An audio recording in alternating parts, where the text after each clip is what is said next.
Hello, everybody, and welcome back to the.universary. Today's case is a small claims matter, Tim Irish versus Kent Blackman, before the Honorable Judge W.T. Kemp. He's a new judge for my viewers. He's a new judge for me. Already, I absolutely adore him. Let me know what you think. And don't worry, it does say that he's going to take the matter under advisement at the end, but I got the result. Check it out. All right, so let me ask the plaintiff, Mr. Irish, first. Mr. Irish, I can hear this case today in a hearing or trial, and in magistrate court, it's the same difference because it's a judge, it's a single judge, there's no jury. I can hear this case today and make a decision today based upon your testimony, Mr. Blackman's testimony, if he wishes to give any, or if he's called to give any, and any exhibits that are admitted, if any are admitted. If you're ready to proceed, you just let me know, Mr. Irish. Are you ready to proceed to trial today, or do you need me to set this down on a different trial date? And if so, why? And I'm not saying that's not a problem. I just need to know. I'm ready to proceed, Your Honor. Okay. All right. Mr. Blackman, I'm going to ask you the same thing. So I'm ready to hear this case today in a trial or hearing today. In magistrate court, it's the same thing. I'm ready to proceed today. If you are ready to proceed, are there any witnesses that you need other than yourself in order to proceed? No, sir, Your Honor. Okay. Are you ready to proceed today, Mr. Blackman? Yes, sir, Your Honor. Okay. All right. Well, then I'm going to hear both your case. Mr. Irish, Mr. Blackman, I've reviewed the statement of claim and, as I said, the answer and the exhibits. At this time, I don't believe that I need to hear opening statements in terms of what happened. I think I can glean that from both what has already been submitted and from whatever information is provided to me during the trial. So the plaintiff has the burden of proving the case by a preponderance of the evidence. And under Georgia law, preponderance of the evidence is not a mathematical certainty. There's no mathematical formula. It literally means more evidence than not. So if the plaintiff is able to meet his burden by a preponderance, then the plaintiff can ask for money damages. And the plaintiff also has to be able to prove his money damages by a preponderance of by the evidence if he wins his case based on the merits by a preponderance of the evidence. Anyone can be called to testify in a civil trial. I'm happy to hear from anyone who wants to testify in a civil trial. If anyone does give testimony in this civil trial, I'm going to give the other party an opportunity to question that person. But just remember, questions should be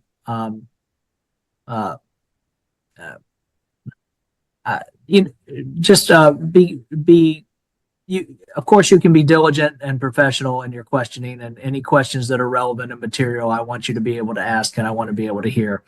But supposition's not allowed, speculation's not allowed.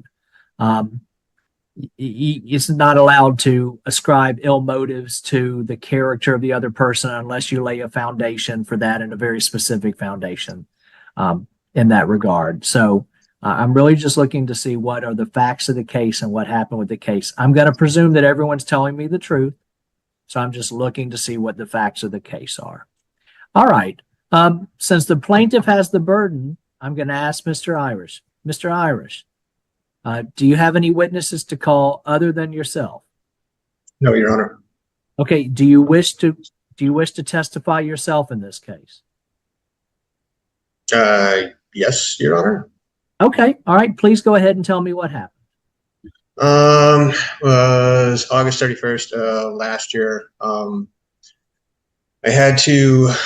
I just moved to Stockbridge. I had to go over to Noonan to pick up a buddy's National Guard gear because he had drill. He's actually my best man. But traveling up 85, and then as we got into Atlanta, and when 85 and 75 came together, traffic is starting to slow, doing approximately, 45 miles an hour. The defendant moved in front of the tractor trailer I was passing, and then he moved in front of me, and before even fully got in the lane, he slammed on his brakes, and then we made contact. So we pulled over, said, "What do you want to do?" Call the cops. No damage to his vehicle, but my front bumper was kind of whooshing a little bit. So, and just moving to Georgia, I didn't really know what I was supposed to do. So, the cop showed up. We both spoke with him. I showed him my dash cam. He agreed with me. He said that the other person, or Kent, wasn't fully in the lane yet when he hit his brakes, and gave him the warning or citation in the evidence. Mr. Blackman said he never received it. I don't know if he physically received it or not. I just did a open public records request and put it into the evidence. And then when I got to Maine, sent the pictures to my insurance company. My insurance company no longer has the department to submit the claim against the other party's insurance. So they said I had to do a third-party claim. So contacted Progressive. Progressive said after a few months, said that it sounded neutral, so they weren't going to do anything about it, or they dismissed my claim. So then I emailed Sergeant First Class Haley, the responding officer. He emailed me back, said it was Mr. Blackman's fault, and he issued him the citation. As you can see on the crash report, citation was noted. So then I tried to get hold of Progressive again. They said they were only going to give me 30% of the total damages or total my truck. And I didn't really like that response. So they said it would still be 70% my fault, because 9 times out of 10, the person who hits the other person from the back is at fault. I disagreed. So I called the lawyer. They said take it small claims, and I guess this is the result.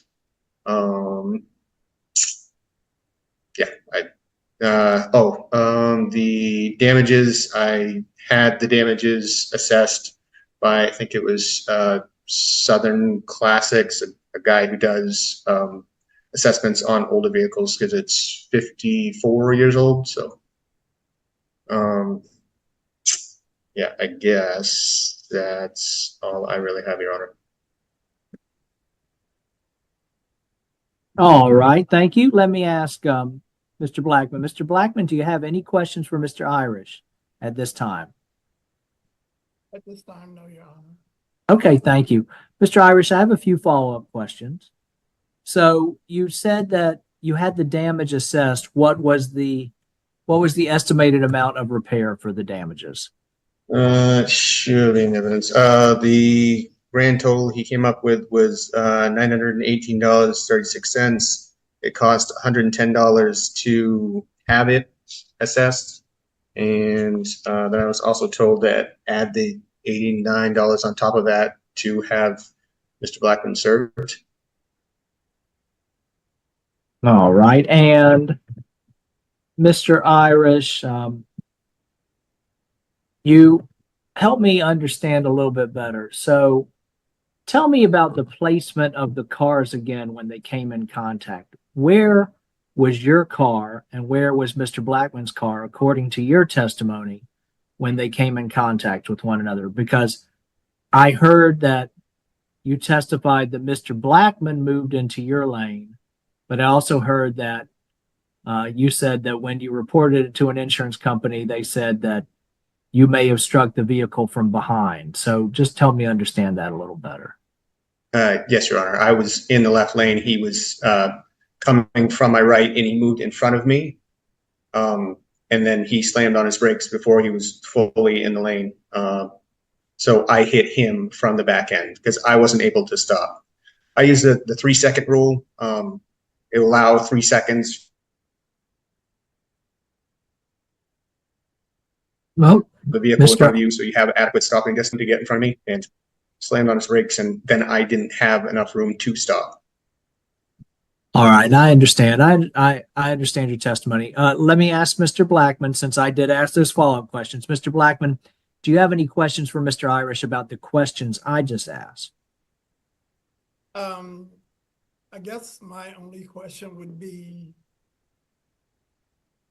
in the event that I pulled in front of him, which I had my turn signal on, had come over 4 lanes already trying to get into the HOV lane, and it was rush hour traffic, so it wasn't 45 miles an hour, it was more like 20. Well, so Mr. Blackman, I'm gonna stop you there briefly. So I'm gonna hear from you if you want to give me testimony. Okay. I'm happy to hear from you. But if you have a question for Mr. Irish about anything that he's testified to or any question I ask, I'd like you to ask it at this time. If you don't have questions, that's okay. I'm still going to give you an opportunity to testify. I would like to question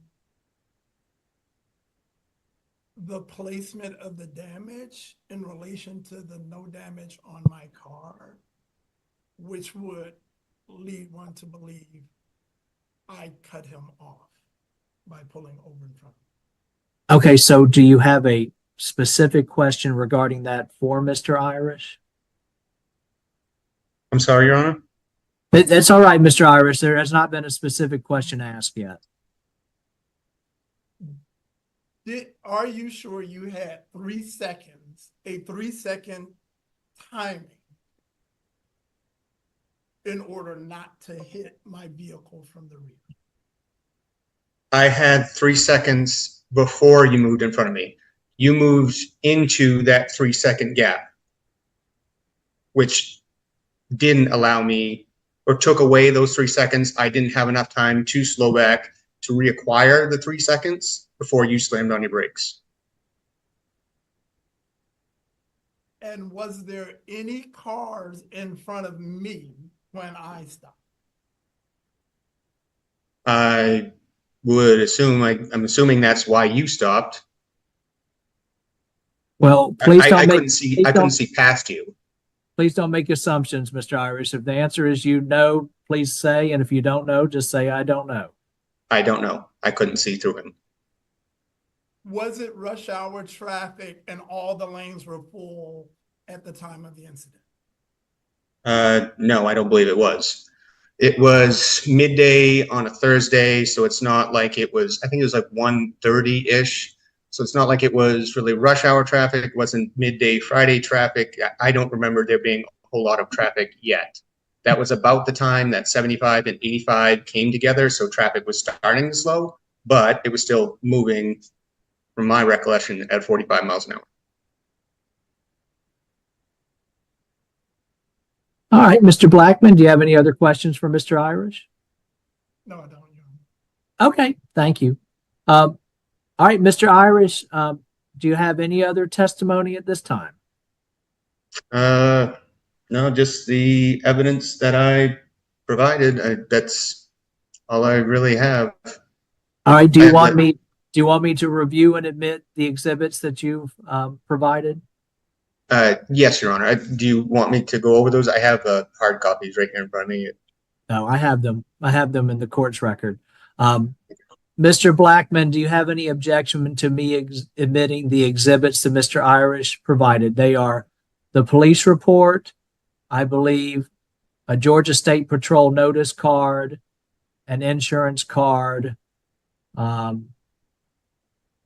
were the, I'll tell you very specifically, Mr. Blackman. It may take me a moment because of how our computer system is configured.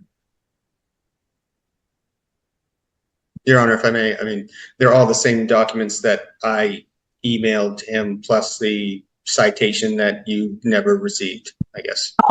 All right. Well, then that makes it simple. Mr. Blackman, do you have any objection to me admitting those exhibits? No, Your Okay. All right. Then they're admitted without objection.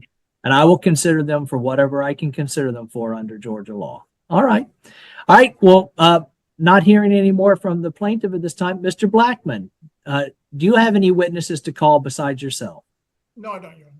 All right. Would you like to testify at this time? Yes, I would, Your Honor. All right. Please tell me what happened in this case. Okay, so the time of day was approximately 1 o'clock.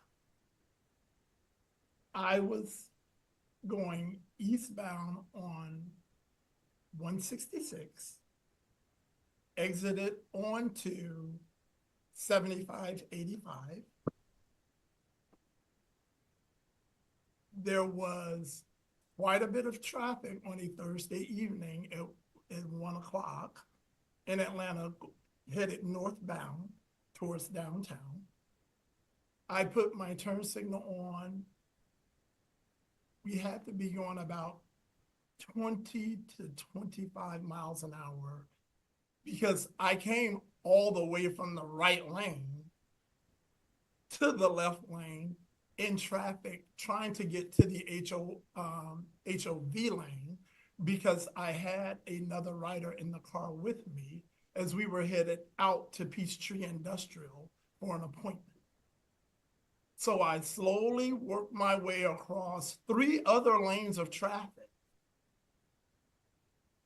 got into the lane nearest the HOV lane, and still had my turn signal on to move into the HOV lane when I was rear-ended by Mr. Irish dead center of the back of my car. Because of my time in Georgia and understanding what a mess it makes traffic, I just pointed over for us to take the cars out of the road instead of just sitting there, which would have shown both of us sitting directly in the lane, and said, well, let's just get over to the outside and get so we don't block traffic. Pulled over, and Mr. Irish and I got out, and I was like, hey, you rear-ended me. I had my turn signal on. I was going to the HOV lane. I had just come across 3 or 4 other lanes of traffic, and it was full. So I know it wasn't 45 miles an hour. And because I wouldn't have had to slam on my brake if we was going 45 miles an hour in that far left lane. And he stated to me, well, it's your fault. I have it on my dash cam. And I said, but you hit me dead on in the center of the back of my car. And fortunately, there's no damage. But your center of your bumper is damaged. To which I said then, I was like, how would it have not been a direct hit in the center of the back of my car with no damage on the corners of my bumpers or even on the back of my car at that time? And he said, well, I said, well, you rear-ended me. How do you want to handle this? And he said, well, I'd rather call the police, and we have it handled that way because I feel that you're at fault. And I said, okay. So we just waited for an officer to show up. All right. Thank you, Mr. Blackman. Mr. Irish, do you have any questions for Mr. Blackman at this time? Yes, Your Honor. Thank you. All right. Mr. Blackman, how much prior to moving across the lanes of traffic had you entered the interstate? Off of 166, I think the mile marker there is like 243 or something like that. So this is way after 75 and 85 merged. We were fully, into the main portion of the expressway. So that had to be not even 2 minutes onto the expressway, slowly moving over in the full traffic.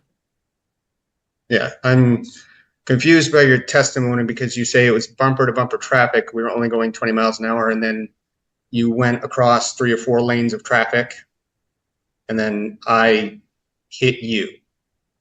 Correct. I'm not understanding how you can move across that many lanes of traffic only traveling that slow. Because Well, Mr. Irish, please let Mr. Blackman answer, and then you can follow up. Yes, Your Honor. It was easy to do because everyone was moving slow, and I have my turn signal on, so people let me right on over. Okay. And if we were only traveling 20 miles an hour, how was it that I was unable to stop? Well, That's I actually, speculative. I don't hold know on, why you weren't Blackman, able. hold on. Mr. Irish, that I'm, that It's a bad question. I'm not, it's a bad question because it calls for speculation on the part. Okay. You can ask a similar question in a different way, but you're asking Mr. Blackman to put himself in your head, and you Okay. can't ask the party to do that. Yes, sir. Please Yes, go Your ahead. Honor. Approximately how far does it take you to stop at 20 miles an hour?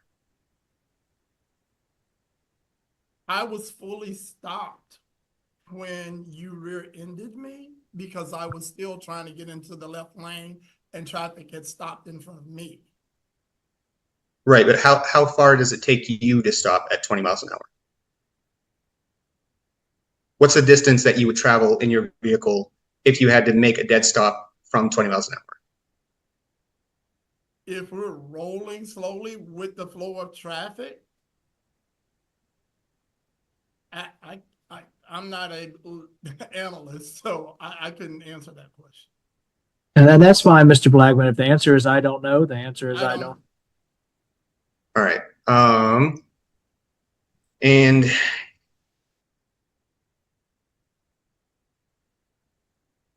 you also say that you were fully in the lane, or states that you were not, and that the contact was made to your driver's side rear bumper from the investigating officer's own eyes.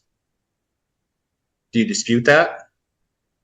I dispute that because I had no damage on my car from a corner bumper, and we were both pulled back off of the expressway onto the side of the road. So had I stayed in the traffic, we would have been aligned bumper to bumper, straight on, just letting the traffic go. Right, That was not a hit on my corner in a 2014 Nissan Altima, which you had a metal bumper and I had a plastic fender. And I think this is a good time to let the parties know.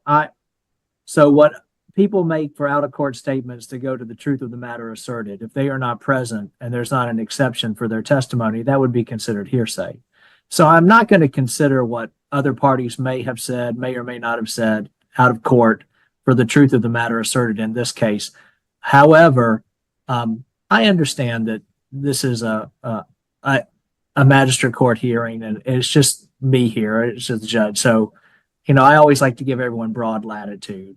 I just don't want the parties to think that they can necessarily rely on what someone else may have said who's not here to testify today. All right. Thank you. Please go ahead, Mr. Irish. I'm just curious, like, the only unbiased party in this saw with his own eyes from my dash cam and said it was your fault, issued you the citation, but you disagree. I disagree. I guess that's all I have, Your Honor. Okay. Thank you, Mr. Irish. Mr. Blackman, do you have any additional testimony at this time? At this time, no, I don't, Your Honor. Okay. Thank you. I appreciate it. So I'll give the parties a chance to give me a brief closing argument if you want. The burden is on the plaintiff in order to prove the case with preponderance. So, Mr. Blackman, if you want to give me a brief closing argument about what you want me to do and why, I'm happy to hear from you. And then I'm happy to hear from Mr. Irish about a brief closing argument about what he wants me to do and why. And when I say brief, gentlemen, it doesn't have to be long because I think you both did a great job of presenting your cases. And I'll tell you, I think I really got a good understanding on this case. So, Mr. Blackman, please. Your Honor, my recommendation would be to throw this case out. Upon speaking with my insurance agent, the person who actually took both of our statements, I came back and asked regarding information that Mr. Irish shared with me about the 70-30. I spoke with the representative. She was like, no, we never said that. We told him we would be paying nothing. And that could be hearsay, you know, but at the end of the day, my insurance company, who I've been with for 22 years, denied this claim totally because Mr. Irish hit me from the back. So in my opinion, he's at fault because you still have to allow enough clearance so that you don't run into people. That would be it for me. All right. Thank you, Mr. Blackman. I will say that I cannot consider what the insurance agents may or may not have said to either party. I will let the parties know that. But I can take into account a lot of other things that were provided. Okay. All right, Mr. Irish, please go ahead. Yes, Your Honor. Personally, I thought this case was kind of cut and dry. If you just look at the crash report and the email between myself and the investigating officer, code states that Mr. Blackman was at fault. And I'm really hoping to get the full damage award so that I can repair my truck. Prior to this, I had USAA for I don't know how many years, but yeah. Yeah, like I said during the case, I feel like the only unbiased person in this party said that Mr. Blackman was at fault or was in the crash report, and I really don't have anything else, Your Honor. All right. Thank you, Mr. Irish. Mr. Irish, thank you. Thank you, Mr. Blackman. I really appreciate it. As I said, I think you both done excellent jobs. I'm not going to rule from the bench today. I need to do a little research. And I'll share with the parties. One thing I need to check on is whether there is any shared responsibility in this matter. I will let the parties know that under Georgia law, a plaintiff must not have more than 49% at fault shared responsibility in order to prevail in a claim. Even a 50-50 goes to the defendant under Georgia law. So I'm going to review, and I'll review the facts in the case, and I'll make my decision probably in the next couple of weeks at the latest. I'll issue a formal written judgment, and I'll probably issue some findings of fact in there as well. But I will let the parties know. I hear these hearings all the time, and gentlemen, I think you have done an outstanding job, and we got some lawyers on this call. I probably shouldn't say this, but I think you've done as good a job as any lawyer. So, all right. Well, I appreciate you both being here. All right. Well, thank you so much. And just look for a copy of my ruling, please. And it'll probably come down in the next couple of weeks. Okay. All right. Thank you, everyone. Thank you so much. Please take care. All right. Bye-bye.